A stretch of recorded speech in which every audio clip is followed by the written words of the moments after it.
Hi, Dickens Reads families. It is Wednesday again. Time for book club. This week we will be reading Beautiful Shades of Brown by the art of Laura Wheeler Waring by Nancy Churnin and illustrated by Felicia Marshall. Now, this has become one of my favorite books. I just got familiar with it earlier this year, and I've read it several times. And every time I read it, I just really enjoy this book, and the illustrations are beautiful. So let's get started. That's Laura. Laura loved the color brown. She loved her mother's chocolate-colored hair, her father's caramel coat, and all the different browns in the cheeks of her younger sister and brothers. Some languages have 50 words for snow, she thought, swirling her brush in a puddle of chestnut paint. There should be 50 words for brown. It was hard to get each shade right. Laura dabbed a spot of paint on her skin. It didn't match at all, not until she added some yellow and red. Maybe you didn't see brown in the rainbow, she thought, but brown was a rainbow, with orange and blue and red and green tucked inside, playing hide and seek.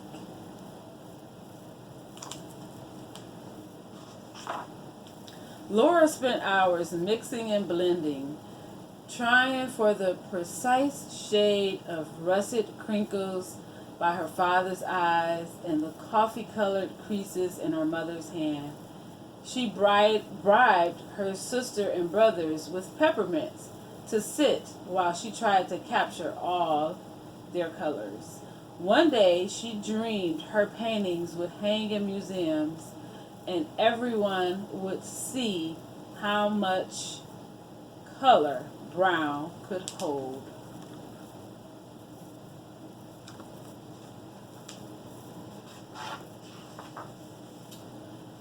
That was a crazy idea for a 10-year-old in Connecticut in 1897.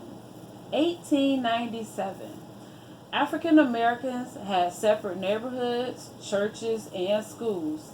Nobody was going to put paintings of African Americans on museum walls. Laura was young, but she was determined.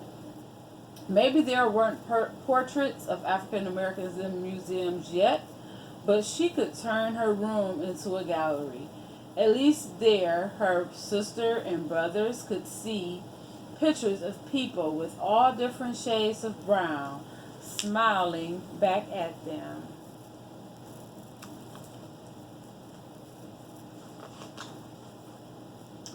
All through high school, Laura wanted only one thing: to go to a real art school, a place where she could learn to get the images she saw in her head out onto canvas. She applied to the Pennsylvania Academy of Fine Arts. It was far from home, expensive, all and nearly all white. But when she got the acceptance letter, there was no question. Laura would get a job if she had to, but she would go. The academy was a great start, but Laura was hungry to learn more, to be around real artists. Everyone knew there was only one place to study art: Paris. Laura worked hard and won a scholarship. Clutching her paint box, she boarded a ship. Just like at school, nearly everyone around her was white, but her sketchbook was filled with portraits of people she loved, with luminous brown tones she didn't want to forget.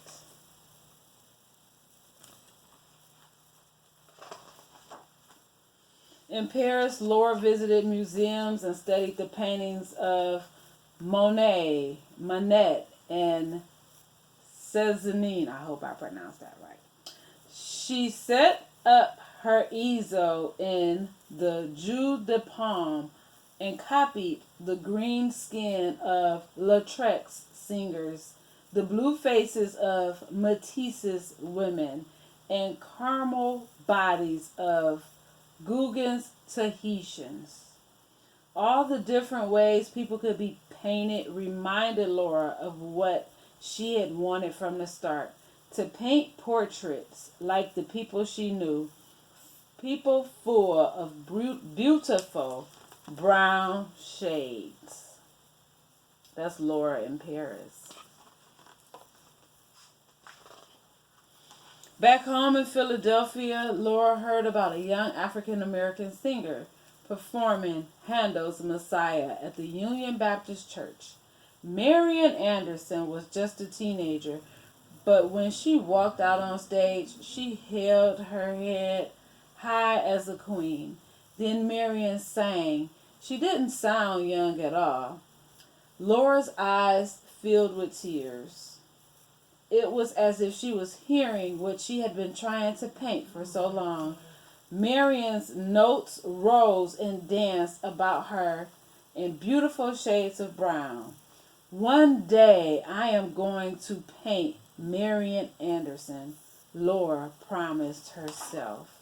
This is Laura watching Marian perform. Paris had made Laura's painting more bold and confident. News spread about the remarkable artist whose subjects breathed on canvas. In 1954, the director of the Harman Foundation told Laura they wanted to build a collection of portraits of important African Americans. Would Laura like to paint them? Yes, she would. Laura painted journalist and activist Alice Dunbar Nelson with ebony brown gloves on her rosy brown skin, proud in a bright yellow dress. She painted Broadway lyricist and poet James Weldon Johnson, a dashing dark mustache on his sensitive face. She painted educator and writer W.E.B. Du Bois, wearing a warm brown suit and smoky topaz tie, holding surreal colored glasses. And this is Laura painting W.E.B. Du Bois. Laura was looking for more subjects when she saw a familiar name in the news. Marian Anderson had just been invited to sing at the White House, the first African American to do so. Marian's music was breaking down walls. Could a portrait by Marian break down walls too? Laura asked Marian if she would sit for a portrait. Yes, she would. Day after day, Marian posed. Laura mixed shades of brown, burnt umber with yellow and dabs of white. No, that wasn't it. How about a little green and violet? Closer. Laura wiped her paint-spattered forehead. Traces of red and cerulean blue.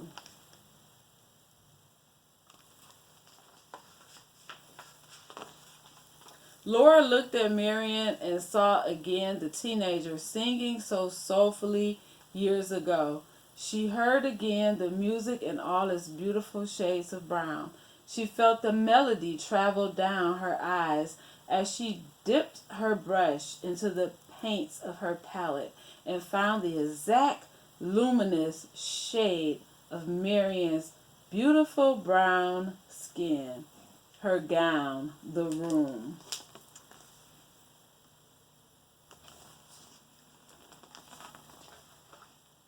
Laura put down her brush.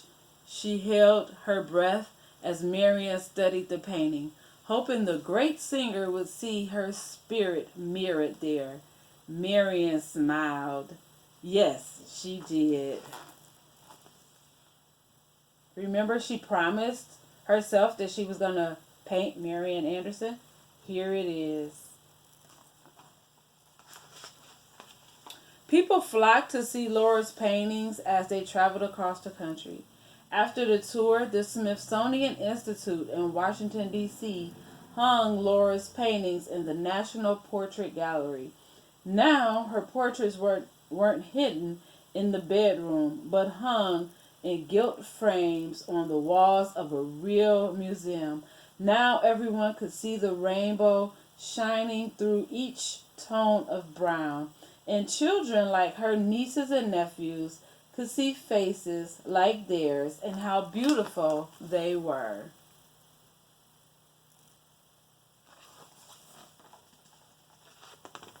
And that is the story of Beautiful Shades of Brown, the art of Laura Wheeling Waring by Nancy Churnin. And on this page is some of the portraits that Laura painted. So again, this has become one of my favorite books. And here is the illustrator, Felicia Marshall. This has become one of my favorite children's books. I can read it over and over again because it is so inspiring. It is just such an inspiring story. So I hope you enjoyed it. I hope that it inspired you. And I look forward to reading with you again on next Wednesday. Until then, happy reading.